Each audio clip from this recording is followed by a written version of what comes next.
UP Bihar में फिर से हंगामा। नमस्कार दोस्तों, बहुत ही बवाल और धमाल मचाने वाला पावर स्टार पवन सिंह का फिर से बवाल सॉन्ग आ रहा है, जो गाना के नाम है दांते से ओढ़नी दबा के।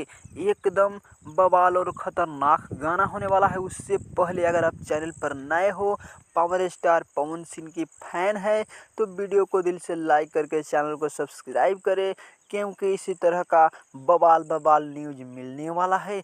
तो पावर स्टार पवन सिंह का दांते से ओढ़नी दबा के बहुत ही बवाल गाना रहा है, जो कि गाना के नाम तो आप सुन ही लिए। और गाना को गाए हैं पावर स्टार पवन सिंह और अनुपमा यादव, और गाना को लिखे हैं रोशन सिंह विश्वास, और म्यूजिक दिए हैं शुभम सर। बहुत ही बवाल और धमाल गाना है, क्योंकि गाना आते ही एकदम ब्लास्ट कर जाएगा भैया।